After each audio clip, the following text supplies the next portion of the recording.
The helicopter blade sliced through the humid air as Lieutenant James Miller crouched low, sweat dripping from his brow, his knuckles white against the cold metal of his M16. 20 minutes into the reconnaissance mission, deep in the heart of Vietnam's notorious Mekong Delta, death came without warning, a brilliant flash, a deafening explosion, and suddenly the world was spinning, the helicopter lurching violently as it began its fatal descent toward the emerald canopy below. In those final moments before impact, as his comrades were thrown from the aircraft, Miller made a desperate attempt to regain control, but it was futile. The jungle swallowed the burning wreckage whole, another sacrifice to a war that had already claimed too many lives. What no one could have known then was that Lieutenant Miller would not return home with his brothers in arms when the conflict ended, instead becoming a ghost, trapped in a foreign land, presumed dead, yet somehow still breathing. Before we dive into this extraordinary story, tell me in the comments, which city are you watching from? It's incredible to see our historical community spread across the world. And if you're new here, subscribe to the channel and turn on notifications. Each subscription helps us continue unearthing these fascinating stories that shaped our world. Now let's get to the story. It was March 1973. President Nixon had declared the war over, and American troops were finally coming home after years of brutal conflict in the unforgiving terrain of Vietnam. Operation Homecoming was in full swing, with 591 American prisoners of war released during those hopeful spring months. Family members lined airfields across the United States, eagerly awaiting reunions with sons, husbands, and fathers who had endured the unimaginable in places like the infamous Hanoi Hilton. But for the family of Lieutenant James Miller, there would be no such homecoming, only a flag-draped coffin and a military funeral with full honors, though no body was ever recovered from the dense jungle where his helicopter had gone down 18 months earlier. The Miller family had gathered in their modest New England home on that crisp autumn day in 1971 when the uniformed officers arrived at their door. Mrs. Miller had collapsed into her husband's arms as the words, "missing in action," presumed dead, echoed through their living room.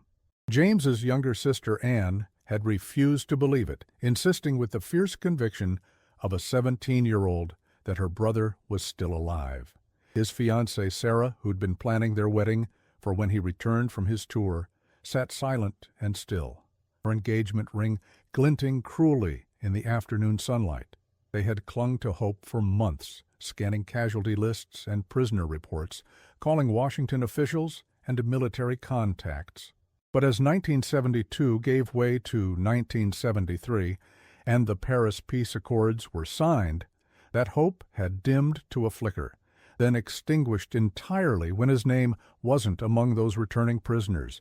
6,000 miles away, in the remote province of Quang Nam, a very different scene was unfolding. Hidden deep within a network of tunnels that had sheltered Viet Cong fighters throughout the war, Miller lay on a bamboo mat, delirious with fever. His leg, shattered in the crash, had never properly healed, leaving him dependent on his captors, or perhaps by this point, his reluctant hosts. The lines had blurred in the months since his capture. What had begun as imprisonment had evolved into something more complex, something without precedent in the military handbooks or prisoner of war protocols. The tunnels where Miller was kept were engineering marvels, part of an extensive underground network that had been a crucial element in the Viet Cong's guerrilla warfare strategy. Narrow and claustrophobic, with ceilings so low that the American had to hunch over constantly, they extended for miles beneath the jungle floor. Some sections were barely wide enough for a man to squeeze through. Others opened into chambers large enough to serve as field hospitals, kitchens, or sleeping quarters. The air was perpetually damp and thick with the scent of earth, mold, and human bodies. Ventilation shafts, cleverly disguised as termite mounds or hollow tree trunks, provided just enough air circulation to make prolonged habitation possible. These subterranean labyrinths had protected Vietnamese fighters from American bombs for years, and now, ironically, they sheltered an American from the chaos of a war's aftermath. The young lieutenant had survived the crash by sheer luck, or perhaps misfortune, depending on how one viewed his subsequent ordeal. The impact had thrown him clear of the wreckage, though not without cost. His leg was mangled, several ribs broken, and a deep gash across his forehead had left him unconscious as the helicopter burst into flames.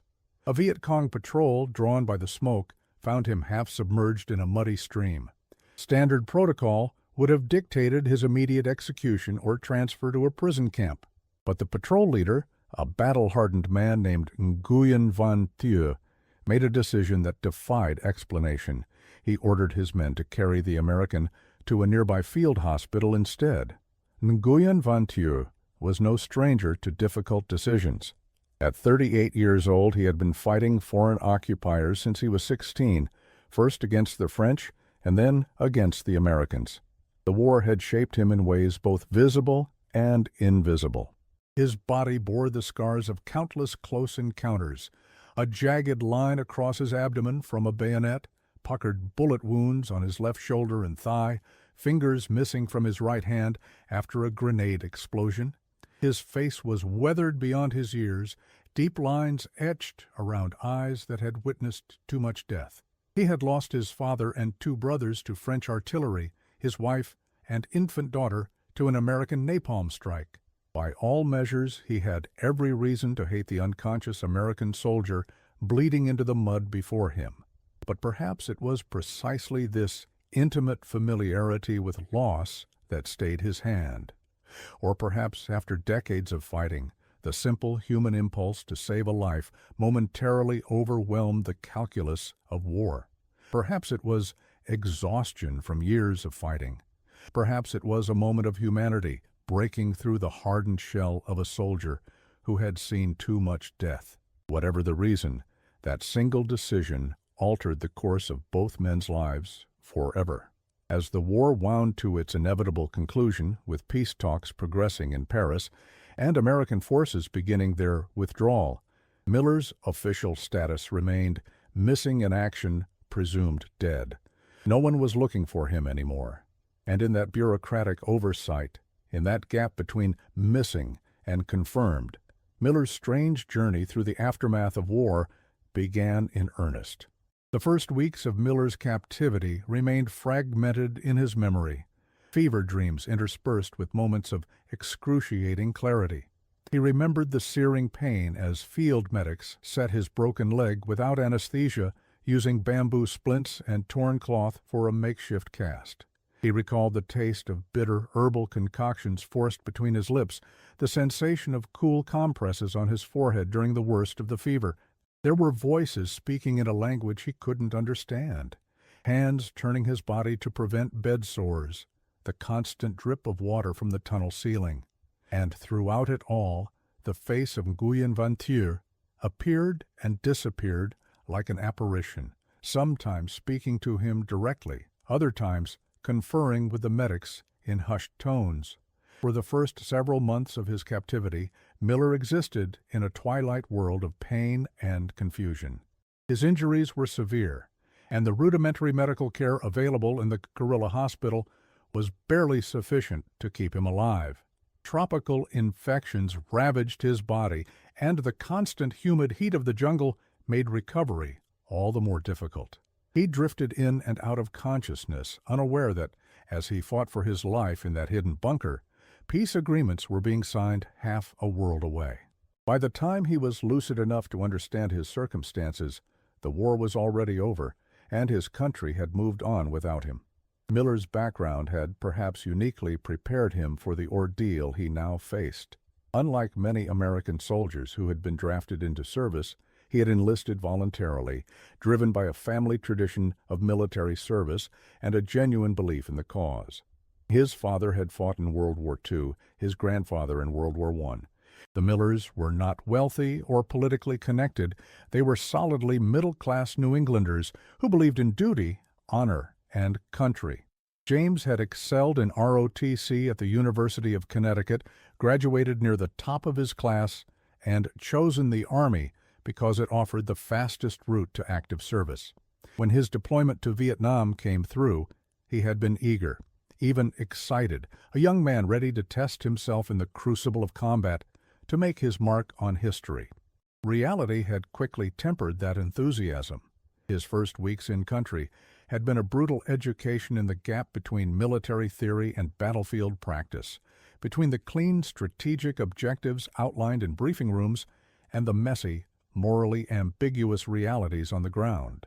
He had seen villages burned because they might be harboring Viet Cong, witnessed the terror in civilians' eyes as American patrols moved through their communities, watched as the line between combatant and non-combatant blurred to the point of meaninglessness. He had written home with increasing disillusionment, though always careful to reassure his family that he was safe, that he was doing his duty. By the time of that final helicopter mission, he had been counting the days until his tour ended, not because he feared for his life, but because he feared for his soul. The jungle that surrounded Miller's makeshift prison was as much his captor as the Viet Cong. Even if he had been physically capable of escape, the dense vegetation, disorienting sameness of the terrain, and myriad natural dangers would have made such an attempt suicidal. American soldiers had often spoken of Vietnam's jungle as the Green Hell, and for good reason. Venomous snakes like the bamboo pit viper, which Vietnamese troops sometimes used as biological weapons by dropping them from tunnel ceilings onto unsuspecting Americans, were a constant threat. Parasites, disease-carrying insects, and toxic plants like the heartbreak grass, which could cause death by asphyxiation if accidentally ingested, made the jungle a deadly environment for the uninitiated. Beyond these tangible dangers lurked a more insidious threat: the psychological impact of the jungle itself. The constant twilight beneath the dense canopy distorted time, making it difficult to distinguish day from night. The unrelenting humidity, the perpetual dampness of clothing and skin, the cacophony of unfamiliar animal sounds, these elements combined to create a sensory assault that wore down even the most resilient spirits. American troops had coined terms like jungle madness and green fever to describe the particular form of psychological strain that came from extended immersion in this alien environment. For Miller, weakened by injury and infection, the jungle's oppressive presence was a constant weight on his consciousness, a reminder of how far he was from anything familiar or safe. Yet, as his strength slowly returned, he began to see the jungle through different eyes. His captors moved through the dense foliage with an ease that bordered on supernatural, reading subtle signs: the direction of bent grass, the pattern of bird calls, the quality of light filtering through leaves that were invisible to his untrained perception. They foraged confidently for edible plants, medicinal herbs, and materials for shelter or tools. What had seemed like an undifferentiated wall of hostile vegetation to Miller gradually revealed itself as a complex living system, as intricate and ordered as any human civilization. This shift in perspective came slowly, born of necessity and prolonged exposure, but it marked the beginning of a deeper transformation in how he understood not just the jungle, but the entire conflict that had brought him to this place. Nguyen, meanwhile, faced a dilemma. With the Paris Peace Accord signed and American forces withdrawing, all prisoners were supposed to be released. But Miller's existence was undocumented. No one in the official Viet Cong hierarchy knew about the American soldier being kept alive in a remote outpost.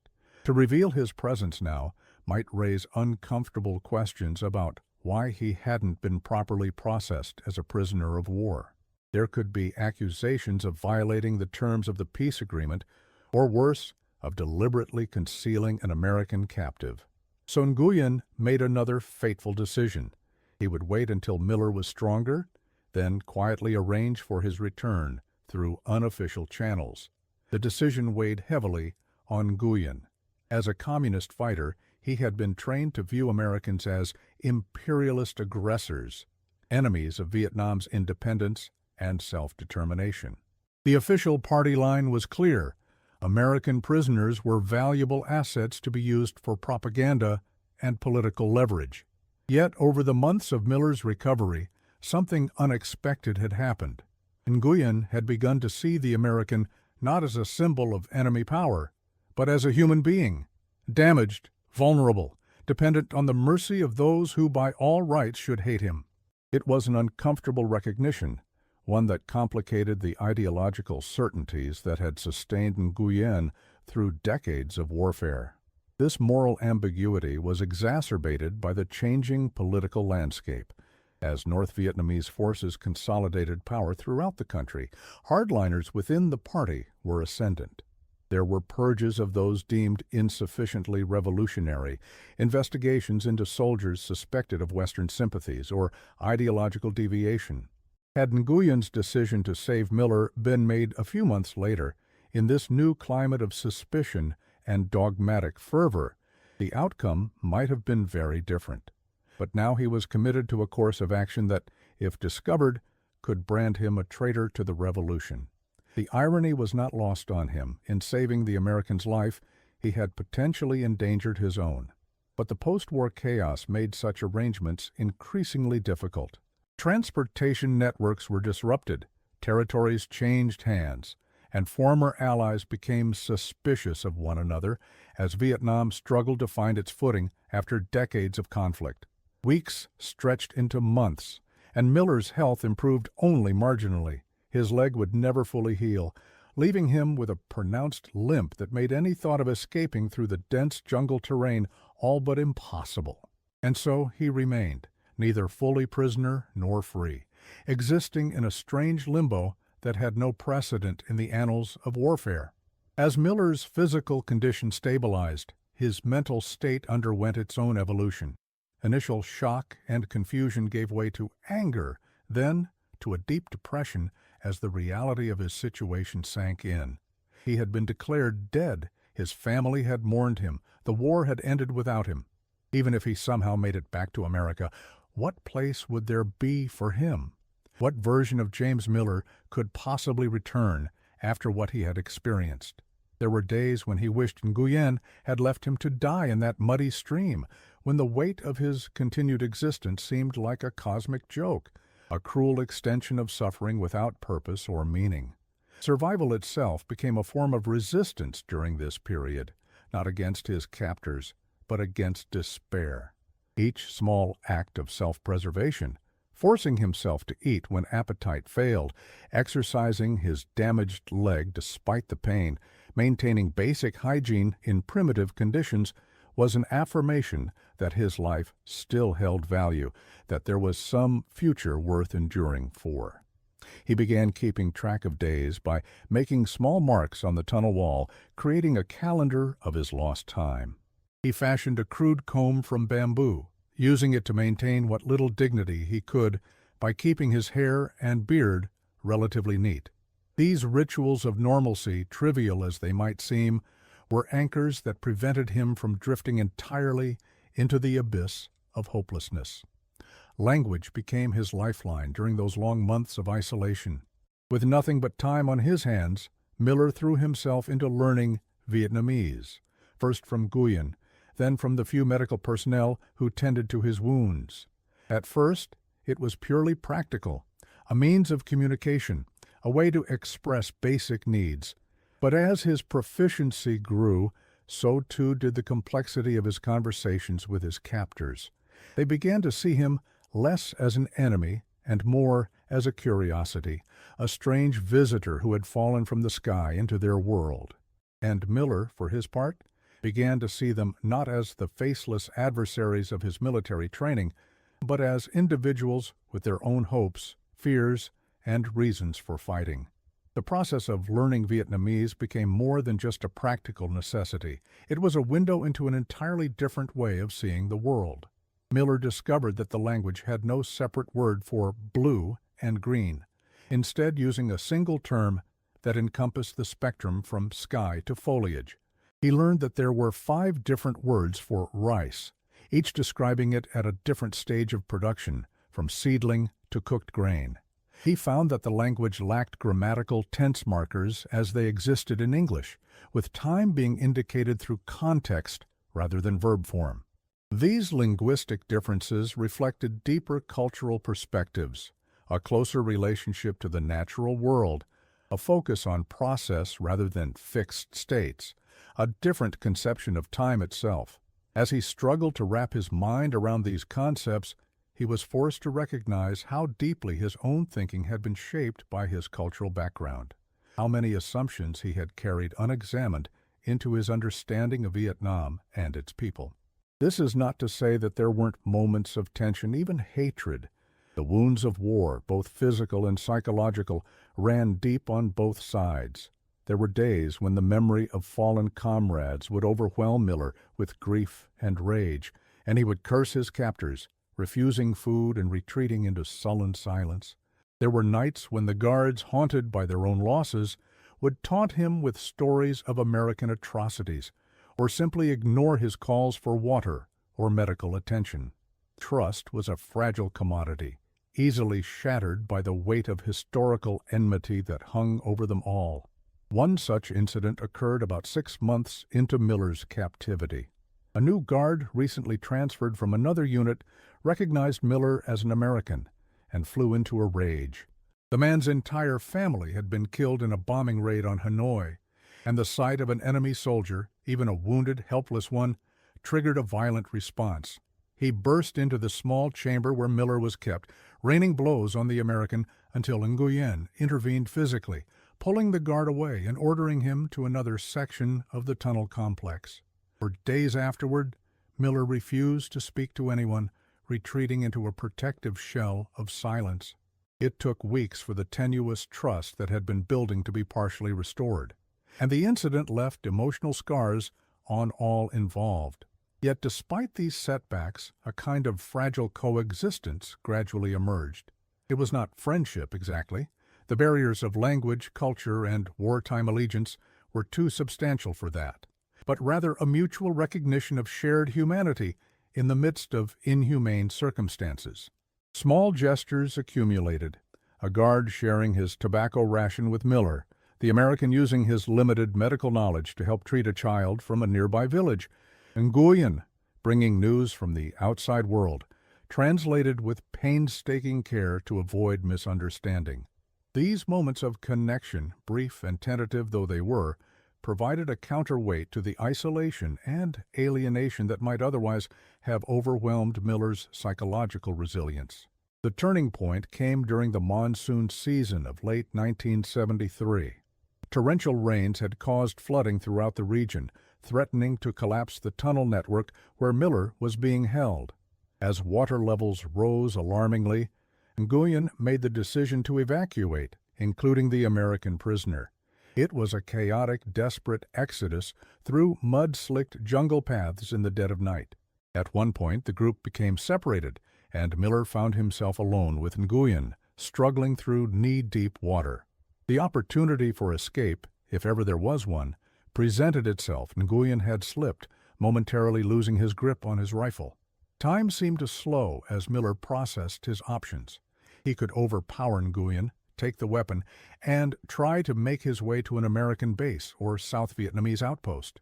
With the element of surprise on his side, it might even be possible.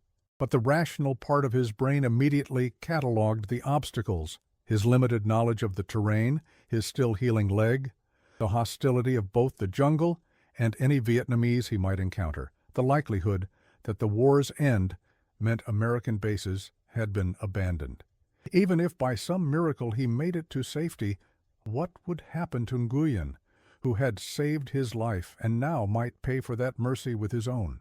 These calculations flashed through Miller's mind in an instant, a cold, strategic assessment worthy of his military training.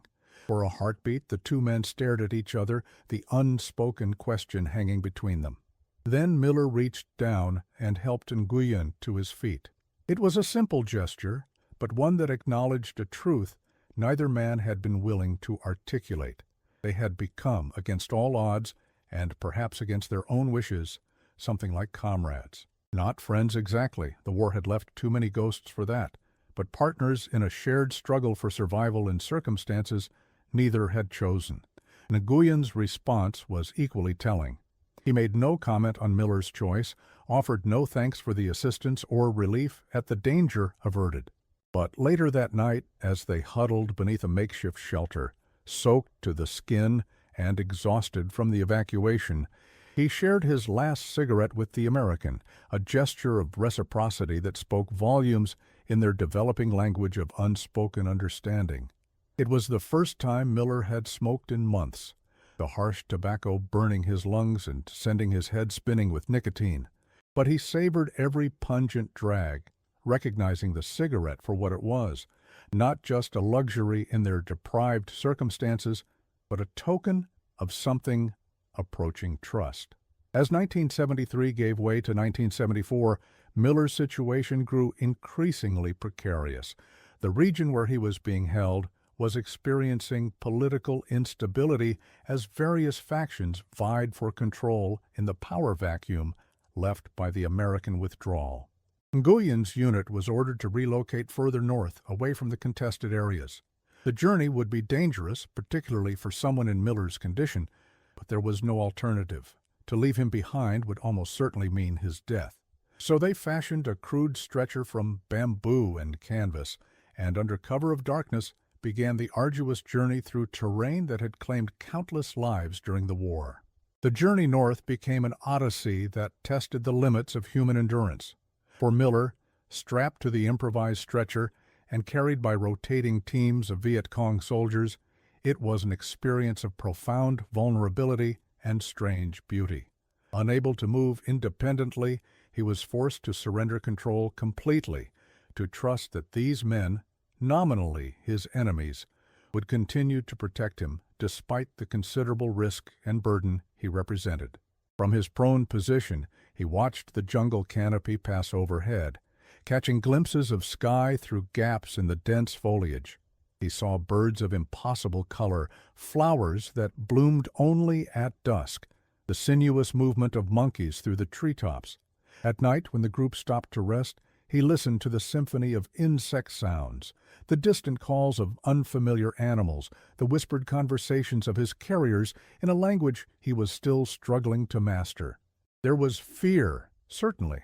Fear of discovery by hostile forces, fear of the natural dangers that surrounded them, fear of what awaited at their destination, but also a strange, suspended quality to the experience, as if he were witnessing his own life from a distance, no longer an active participant, but merely an observer of events beyond his control. For weeks they traveled, moving only at night to avoid detection, navigating through dense jungle and across rivers swollen by monsoon rains. Miller's leg wound reopened during the journey, becoming infected once again. By the time they reached their destination, a small village nestled in a remote valley, he was delirious with fever, hovering once more on the threshold between life and death. It was here that he would meet the person who would ultimately change the course of his life, Nguyen's mother, Thi Xuan. The village of Truong Son existed in a kind of temporal suspension, a place where the rhythms of agricultural life continued, much as they had for centuries despite the cataclysmic changes sweeping through Vietnam. Nestled in a valley surrounded by mist-shrouded mountains, it consisted of perhaps 30 households, their modest structures of wood, bamboo, and thatch arranged around a central communal area. Rice paddies terraced the surrounding hillsides, their geometric precision a human imposition on the organic chaos of the jungle. A small river, clear and swift, provided water for irrigation and daily needs. The village had no electricity, no motorized vehicles, no modern amenities beyond the occasional battery-powered radio. It was, in many ways, the Vietnam that existed before French colonization, before American intervention, a place where tradition and necessity dictated the patterns of daily life. Thi Xuan was a woman shaped by decades of war. She had lost her husband to French colonial forces in the 1950s and 2 of her sons to American bombs. Only Nguyen remained of her immediate family. Yet when her surviving son arrived with a half-dead American soldier in tow, She showed no hesitation. Drawing on knowledge of traditional medicine passed down through generations, she set about treating Miller's infection with poultices made from local plants and herbs. For days she sat by his bedside, spooning broth between his cracked lips, speaking to him in soft tones, even though he couldn't understand her words. And slowly, against all odds, he began to recover once more. The Juan was in her early 60s, though precise age was difficult to determine in a culture that traditionally counted years differently than Western societies. Her face was deeply lined, weathered by sun and hardship, but her eyes remained clear and penetrating. Small in stature, barely reaching 5 feet in height, she nonetheless projected an aura of quiet authority that commanded respect from everyone in the village. Her hands, gnarled from decades of labor in the rice fields, moved with surprising dexterity as she prepared medicinal compounds or wove bamboo baskets. She wore the traditional black pajama-like garments common in rural Vietnam, her gray hair pulled back in a simple bun. There was nothing outwardly remarkable about her appearance, nothing to suggest the extraordinary resilience and compassion that defined her character. Yet, in this unassuming figure, Miller would find an unexpected savior, a woman whose personal losses could easily have justified hatred, but who chose instead to extend mercy to an enemy. The reasons for Thi Xuan's decision to care for Miller remained initially opaque to him, hidden behind the barrier of language and cultural differences. It was only later, as his Vietnamese improved and they developed a means of communication, that he began to understand the complex motivations behind her actions.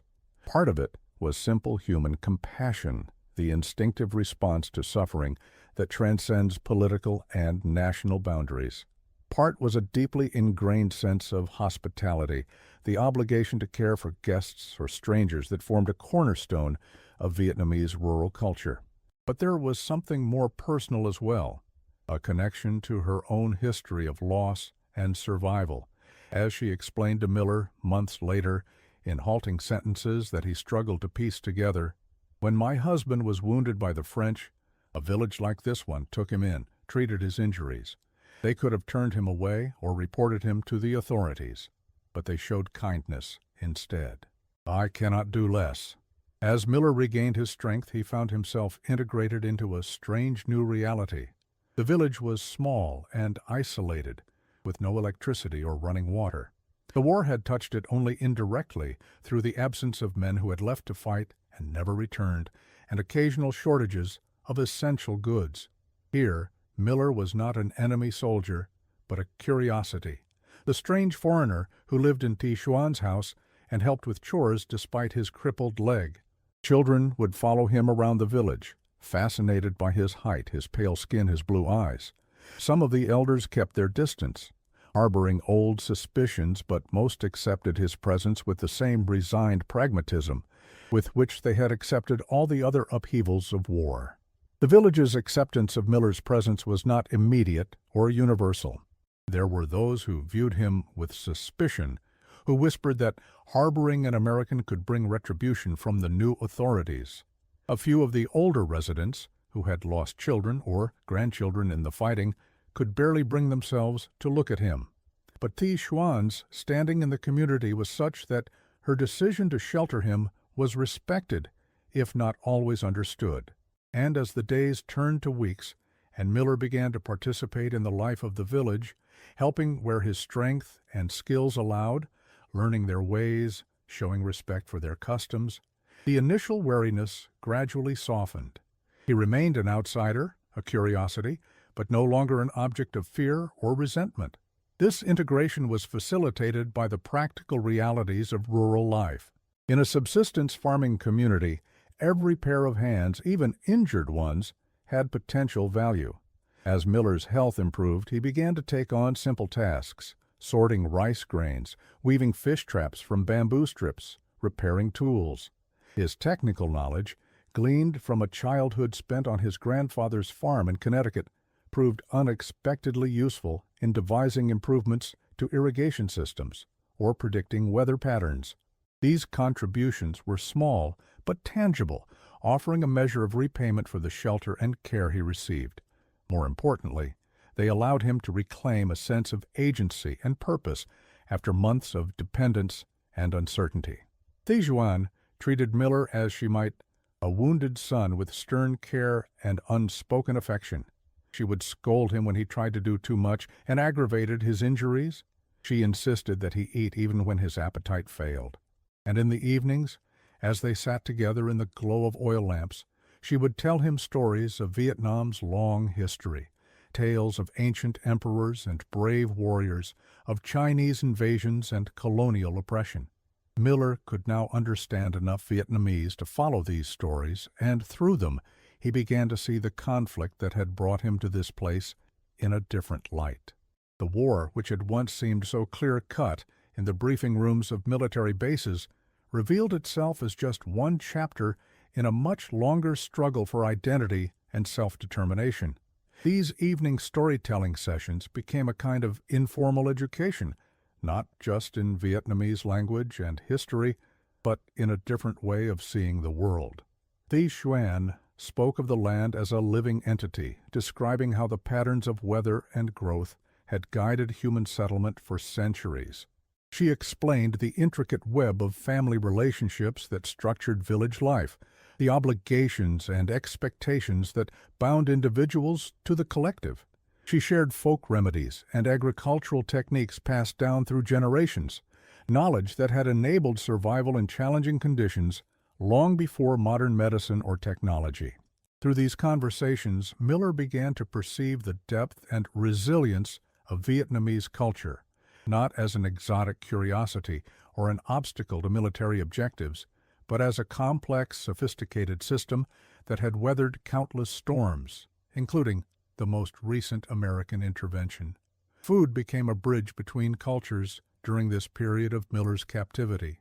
The simple rice-based meals of the village were a far cry from the American rations he had known as a soldier, but as his palate adjusted, he discovered unexpected pleasures in the complex interplay of sweet, sour, salty, and spicy flavors that characterized Vietnamese cuisine.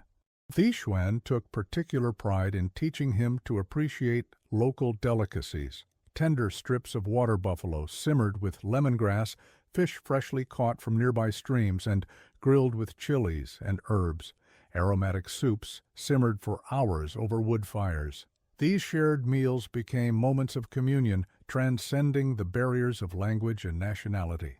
Meanwhile, in the United States, life had moved on. Miller's parents had mourned their son and established a small scholarship in his memory at his alma mater. His younger sister had married and named her firstborn son James in his honor. His fiancée had waited 2 years before finally accepting that he was never coming home, then reluctantly began dating again. The war itself was becoming a painful memory that many Americans preferred not to discuss, a chapter best left closed, its lessons unexamined. The American public, exhausted by years of conflict and disillusioned by the war's ambiguous conclusion, was eager to move forward. The Watergate scandal had erupted, dominating headlines and political discourse. The energy crisis loomed, with long lines at gas stations becoming a visual symbol of changing global dynamics. Popular culture embraced escapism, disco music, blockbuster films, television sitcoms that presented sanitized versions of American life, far removed from the moral complexities of recent history. Vietnam veterans returned to a society that often seemed indifferent to their sacrifices or actively hostile to their presence, a painful contrast to the triumphant homecomings that had greeted the greatest generation after World War II. Those who had lost loved ones in the conflict found themselves mourning in a national atmosphere that increasingly treated the war as an embarrassing mistake rather than a noble, if tragic, endeavor. For the Miller family, this shifting cultural context added another layer of pain to their grief. Mr. Miller, a World War II veteran who had supported the Vietnam War as a necessary stand against communist expansion, found himself increasingly isolated in his views as public opinion turned against the conflict. Mrs. Miller joined a support group for parents of soldiers killed in action, seeking solace among others who understood her loss, but found the conversations increasingly dominated by anger and questioning about whether their children had died for a worthy cause. James's sister Anne, initially devastated by her brother's death, channeled her grief into anti-war activism, creating tension within the family as her political stance evolved. Sarah, his former fiancée, eventually married a fellow teacher at the high school where she worked, but kept a photograph of James in military uniform on her bedside table, a quiet acknowledgement of the future that might have been. None of them could have imagined that the man they mourned was alive, adapting to a life unimaginably different from the one he had left behind.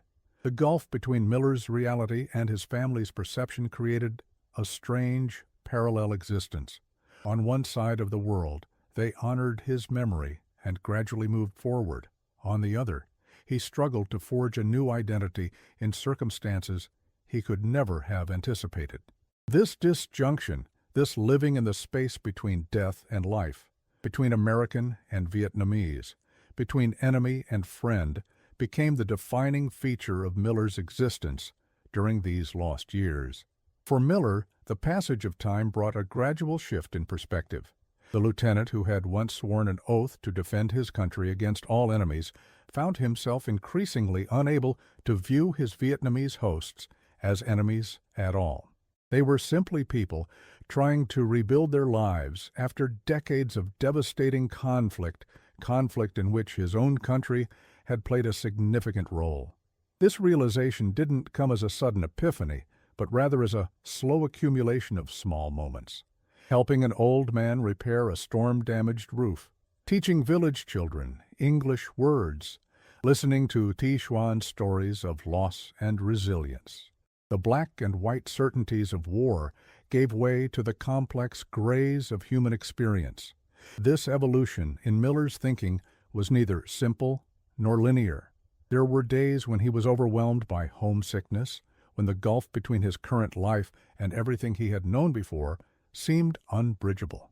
There were moments when he felt like a traitor for finding any measure of contentment among people he had been trained to view as the enemy. The psychological burden of straddling two worlds, the America he had left behind and the Vietnam that had, against all odds, become a kind of home, created a persistent internal tension. He dreamed in both English and Vietnamese, his sleeping mind creating impossible scenarios where his parents sat at Tichuan's dinner table, or where the village children played in his childhood backyard in Connecticut.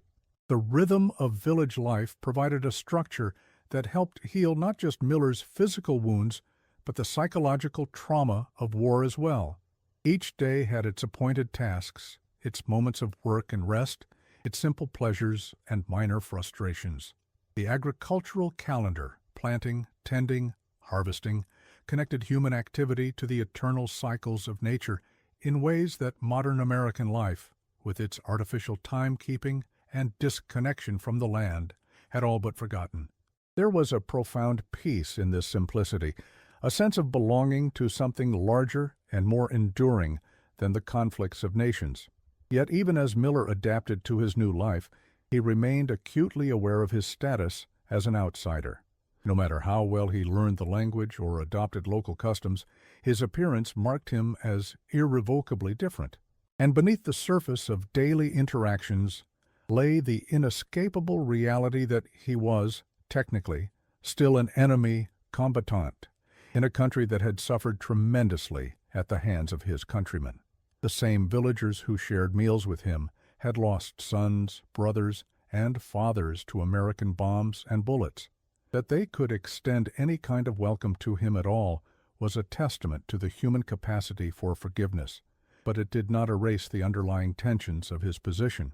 Nguyen, whose impulsive decision to save Miller had set these events in motion, remained a complex figure in the American's life. His duties with the revolutionary forces kept him away from the village for long periods, but when he returned, the two men would spend hours in conversation, cautiously navigating the minefield of their shared and separate experiences of the war. Nguyen was neither friend nor jailer. The relationship defied such simple categorization. He was perhaps a reluctant bridge between worlds, a man caught between ideological conviction and personal conscience, between duty to his cause and the more immediate human obligation to a wounded enemy who had become, against all expectations, something like family. As the seasons turned, Miller's understanding of Vietnamese culture deepened beyond the superficial observations of a foreigner. He began to grasp the fundamental importance of family relationships, the complex web of obligations and responsibilities that bound individuals to their ancestors and descendants. He learned to appreciate the subtleties of face-saving and indirect communication, the ways in which harmony was maintained through careful attention to social dynamics. He discovered the spiritual dimensions of daily life, the small shrines in each home where offerings were made to ancestors, the Buddhist and animist beliefs that coexisted with communist ideology in the village consciousness. These cultural insights were not merely intellectual exercises, but survival tools, helping him navigate his anomalous position with greater sensitivity and awareness. By late 1974, almost 2 years after his helicopter had crashed, Miller had become something of a fixture in the village. His leg would never fully heal. He would always walk with a pronounced limp, but he had adapted to his disability, developing techniques to compensate for his limited mobility. He worked alongside the villagers in the rice paddies, having learned the rhythms of planting and harvesting. His Vietnamese had improved to the point where he could engage in complex conversations, even joke and tell stories. To an outside observer, he might have appeared to have gone native, to have forgotten his American identity entirely, but inside, Miller remained acutely aware of his otherness, of the life and family waiting for him on the other side of the world. He was building a life here, yes, but it was a life suspended, existing in a parenthesis that could not remain closed forever. The dream of home never left him, though its edges softened with time. In quiet moments, he would close his eyes and conjure images of snow-covered New England landscapes, so different from the lush green world that now surrounded him. The familiar faces of parents and siblings, the comforting routines of his previous existence. But increasingly, these memories were tinged with doubt. How would that world receive him after so long? What would they make of the changes that had transformed him, from the eager young officer who had departed for Vietnam to the complex, divided person he had become? And how could he ever explain what he had experienced, not just the horrors of war, which at least had precedence in the national consciousness, but the unexpected grace he had found in the aftermath, living among those who should, by all conventional logic, have been his enemies? These questions took on new urgency as the political situation in Vietnam continued to evolve. Despite the Paris Peace Accords, fighting had never completely ceased between North and South Vietnamese forces. By early 1975, it was clear that the North was gaining the upper hand, advancing steadily towards Saigon. The news reached even Truong Son, carried by traveling merchants or crackling radio broadcasts. The implications for Miller were unclear but potentially dangerous. As the communist forces consolidated power, what would happen to an American soldier found living in a rural village? Would he be treated as a prisoner of war, subject to official processing and eventual repatriation? Or would he be viewed as something more sinister, a spy perhaps, or a symbol of American imperialism deserving of punishment rather than mercy? The catalyst for change came in early 1975 as the situation in South Vietnam deteriorated rapidly. News reached even their remote village that North Vietnamese forces were making significant advances southward, that the collapse of the South Vietnamese government appeared imminent. Nguyen, who had remained with his unit but visited when possible, arrived with troubling news. The political situation was volatile, and there were hardliners within the military hierarchy who viewed any sympathy toward Americans as treason. If Miller's presence were discovered during this period of heightened nationalist fervor, it could mean death for him, and severe consequences for those who had sheltered him. The village council met to discuss the crisis, with Thi Xuan and Nguyen representing Miller's interests. The debate was heated, reflecting the genuine dangers involved and the conflicting obligations felt by the community. Some argued for maintaining the status quo. Miller had become one of them in many ways, and turning him out now would be a betrayal of hospitality. Others contended that the safety of the entire village had to take precedence over the welfare of a single foreigner, however integrated he might appear. The discussions continued late into the night, conducted in rapid Vietnamese that Miller, waiting anxiously outside the meeting hut, could follow only in fragments. When dawn broke, a consensus had emerged. For everyone's protection, Miller would have to leave Truong Son. After much discussion, a plan was formed. Nguyen had connections with a Buddhist monastery near the coast, where the monks maintained clandestine communication with international aid organizations. If Miller could reach the monastery, there was a chance he could be smuggled onto a refugee boat leaving the country. It would be dangerous. The journey would take them through areas of active conflict, but staying put had become the greater risk. With heavy hearts, preparations were made for his departure. The practical aspects of the escape were meticulously planned. Miller would travel disguised as a wounded Vietnamese veteran, his limp providing unfortunate verisimilitude for the role, with papers identifying him as Nguyen's cousin from a northern province. His light hair was dyed black with a permanent stain made from local plants. His skin, already darkened by years of outdoor labor, was further darkened with a mixture of herbs and mud that would not easily wash off. He practiced walking with the distinctive gait of rural Vietnamese men, hunched slightly forward with arms swinging loosely. Hours were spent rehearsing his cover story, with Nguyen drilling him on details of the fictional village where he had supposedly been born, the names of family members who had never existed, the nature of his fictitious war injury. Most importantly, he was instructed to remain silent whenever possible. His accent, though much improved, might still betray him to a careful listener. The night before he was to leave, Thi Xuan prepared a special meal, all of Miller's favorite Vietnamese dishes that he had come to appreciate during his time in the village. As they ate, an unspoken understanding hung in the air. This would likely be their last time together. After dinner, in a gesture that moved Miller deeply, she presented him with a small jade pendant that had belonged to her husband. For protection, she told him simply, helping him secure it around his neck. In that moment, something crystallized for Miller, a recognition that in the midst of one of history's most brutal conflicts, he had found not just shelter, but a kind of family among those he had been taught to see as the enemy.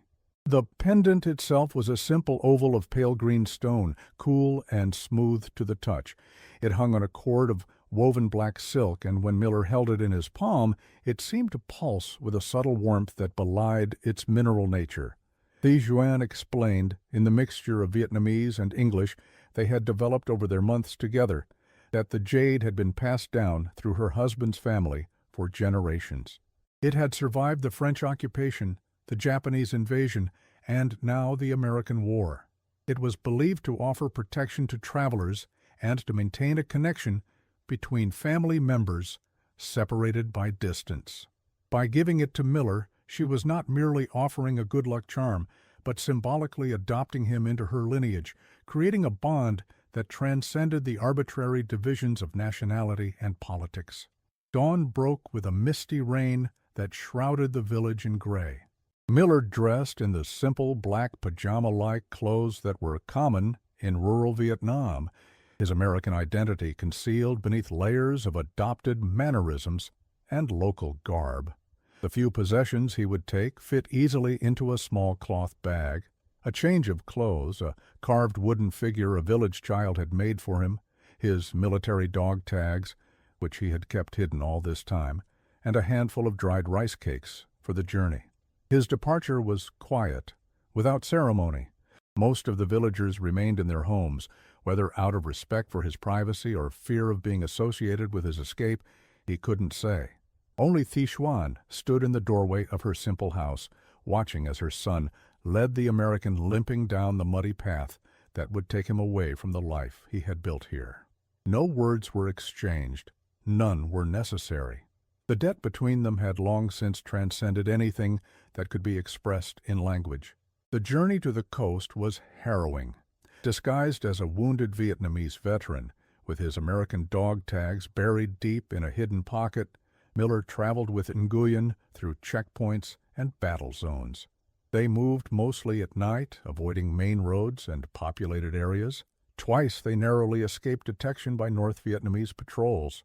Miller's leg, never fully healed, throbbed constantly with pain, but he pushed on, driven by the dual desire to return home and to ensure that those who had helped him would not suffer for their compassion.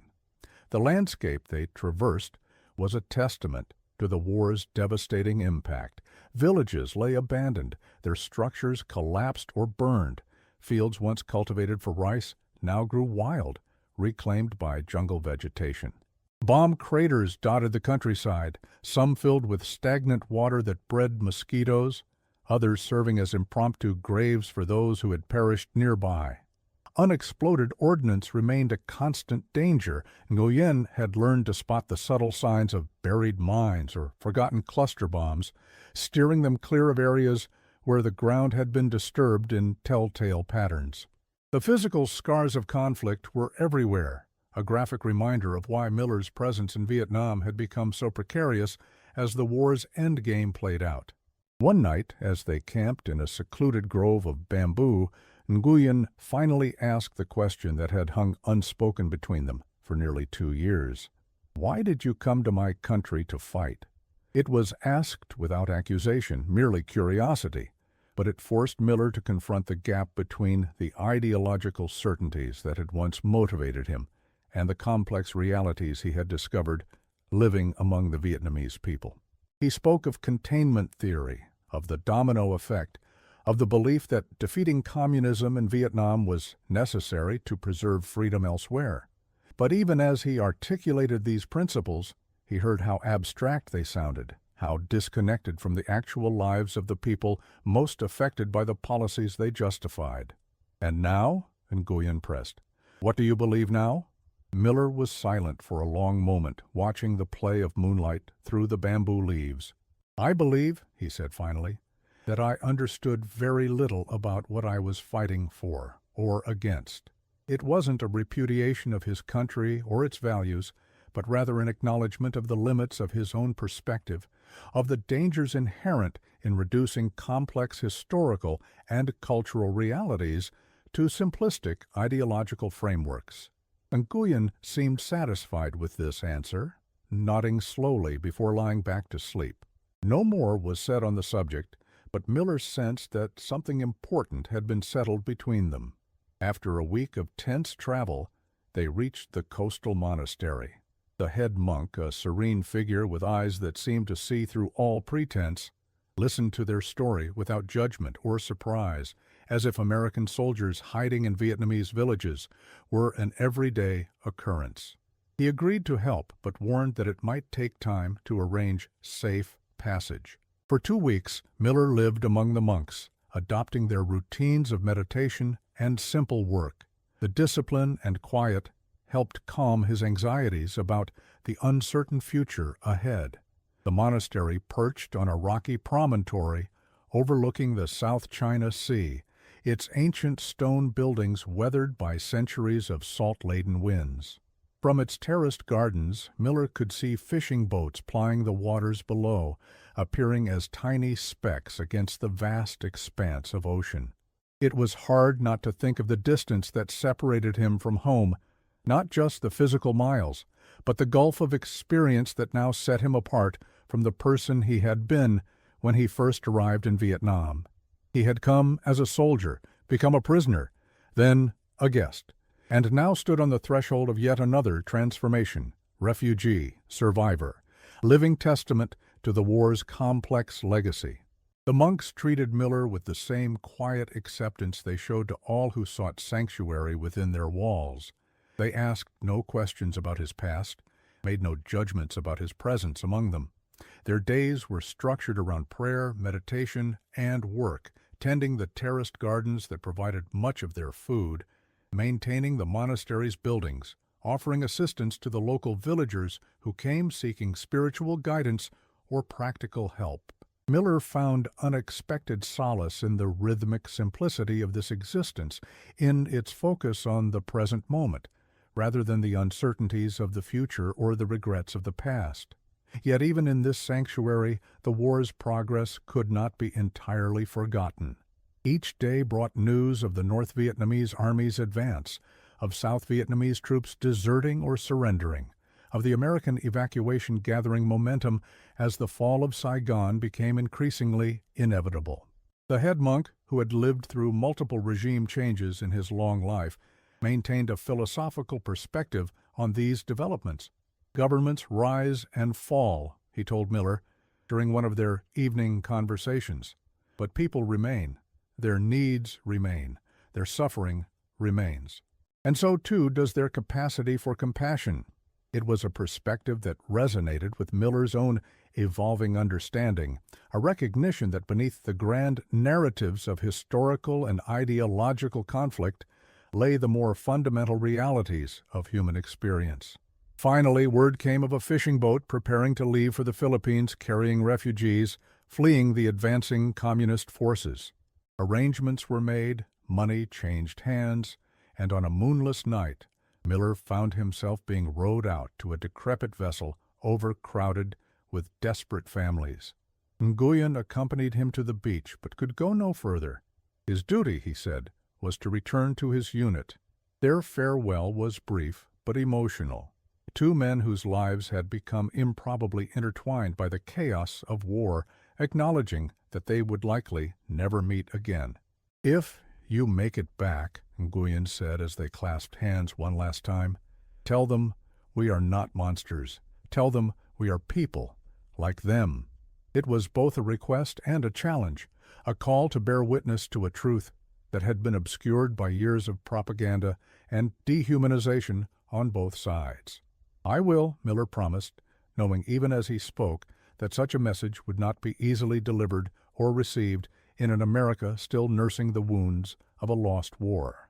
But he owed Nguyen and Thi Xuan at least that much, an honest accounting of the humanity he had discovered among those he had been sent to fight. The voyage was nightmarish, 5 days on open water, with minimal food and water, constantly at the mercy of unpredictable weather and the even more unpredictable intentions of the boat's captain. But they survived, eventually being picked up by a Philippine Coast Guard vessel near Palawan Island. From there, Miller's journey home accelerated. His story, an American soldier presumed dead, emerging from Vietnam 2 years after the official end of American involvement, created a sensation. Military officials were skeptical at first, suspecting some kind of elaborate hoax or brainwashing scheme, but his knowledge of classified mission details, his dog tags, and eventually DNA confirmation established his identity beyond doubt. The media descended on the story with voracious interest. Here was a tale that seemed to offer something for everyone, a heroic survival narrative for those who needed to find meaning in the war, a human interest story that transcended politics for those weary of conflict, even a touch of the exotic in his descriptions of village life in Vietnam. Miller found himself thrust unwillingly into the spotlight, fielding endless questions about his captivity and how he had been treated. He answered carefully, aware that anything he said could have repercussions for Nguyen and his mother if their identities became known. He emphasized repeatedly that he had been treated with compassion, that his survival was due to the humanity of individuals who had chosen to see beyond national enmities. But the America to which Miller returned in mid-1975 was not the America he had left. The war had divided the nation deeply, leaving scars that would take generations to heal. Some viewed him with suspicion. Why had he stayed so long after the war ended? Had he been turned, become a sympathizer with the enemy? Others sought to use his story as vindication for their own political positions, either as proof of Vietnamese barbarism or as evidence that the entire war had been a misguided venture. Very few seemed interested in the complex truth of his experience, that humanity exists on both sides of any conflict, that compassion can flourish even in the most unlikely circumstances. The official debrief in the Philippines had set the tone for Miller's re-entry into American society. A team of intelligence officers had questioned him for days, their initial skepticism giving way to a different kind of wariness as they verified his identity. They were particularly interested in any information he might have about other American personnel who might still be held in Vietnam, about North Vietnamese military capabilities, about the political climate in regions he had traversed. But they seemed distinctly uncomfortable with aspects of his narrative that didn't fit neatly into established categories. His ambivalent feelings toward his captors, his descriptions of village life, his insistence that he had been saved rather than imprisoned. One officer had gone so far as to suggest that Miller might be suffering from Stockholm Syndrome, a psychological condition in which hostages develop positive feelings toward their captors.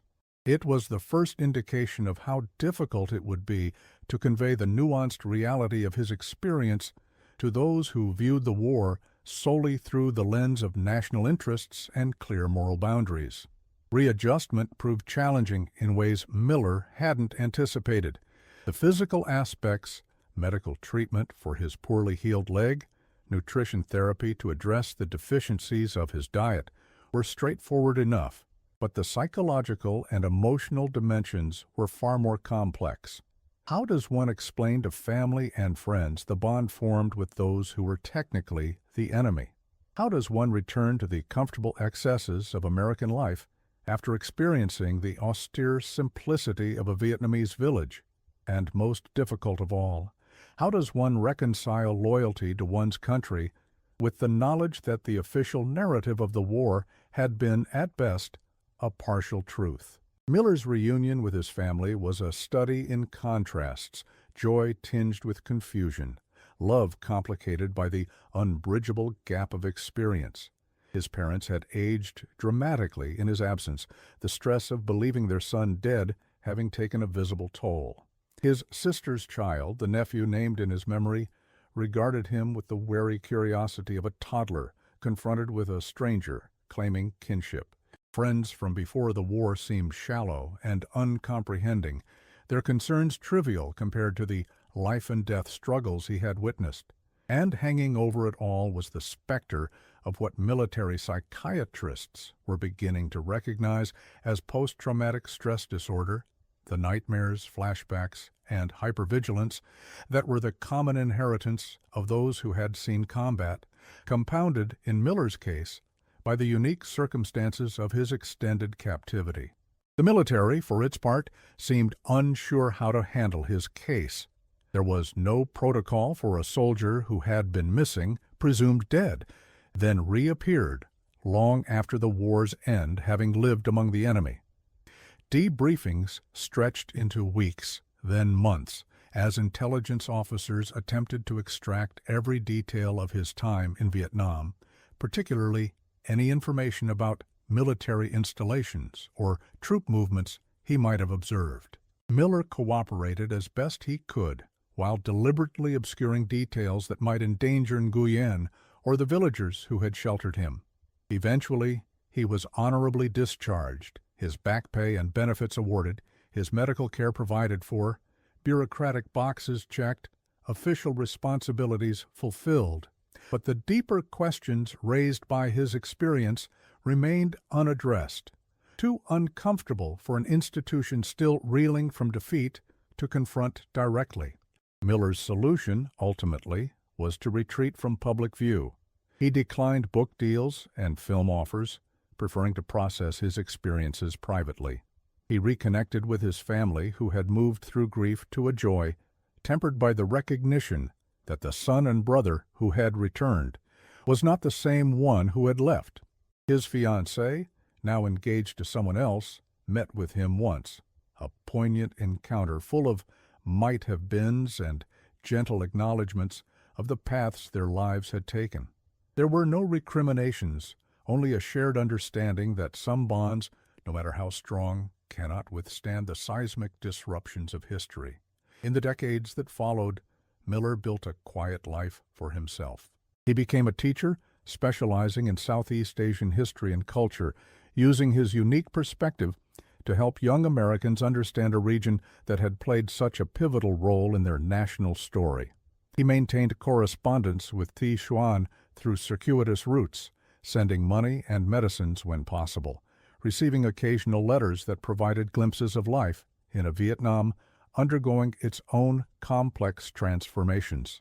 The jade pendant she had given him remained around his neck, a tangible reminder of the family he had found in the most unexpected of places. He never married, though there were relationships of varying duration and significance. Those who grew close to him came to understand that part of his heart remained in a small village in Vietnam, not in a romantic sense, but in the way that profound experiences leave indelible marks on the soul. He spoke of his time there not often, but when he did, it was with a complexity of emotion that transcended simple categories of trauma or nostalgia. It had been, simultaneously, the worst and most enlightening period of his life, a paradox that those who had not experienced something similar struggled to comprehend. When relations between the United States and Vietnam finally normalized in the 1990s, Miller was among the first Americans to return as a tourist. The village had changed considerably. Electricity had arrived, and with it television. Younger generations wore Western clothing and dreamed of urban opportunities. But Thi Xuan's house still stood, though she herself had passed away years before. Nguyen, now gray-haired and weathered but still possessing the same intense gaze, welcomed Miller with a warmth that bridged the decades of separation. Together they visited Thi Xuan's grave, where Miller left flowers and stood in silent gratitude for the woman who had saved his life in more ways than one. As they walked back to the village, Miller asked Nguyen a question that had haunted him for years. Why had they saved him that day, when it would have been simpler and safer to let him die in the jungle? Nguyen was quiet for a long moment before answering. Because, he said finally, in war it is easy to forget that your enemy is human. My mother never forgot. She taught me to see the person, not the uniform. And that day when we found you, I saw a man, not an American soldier. Just a man who would die without help. It was a simple answer to a complex question, but perhaps in that simplicity lay a profound truth, that even in our darkest hours, amidst the most dehumanizing of conflicts, our capacity for compassion remains our most essential quality. Lieutenant James Miller went to Vietnam as a soldier and returned as something more, a witness to the resilience of human connection in the face of forces that would tear it apart. His story reminds us that in the interstices of official histories, in the gaps between grand narratives of victory and defeat, there exist countless tales of individual courage, kindness, and unexpected grace.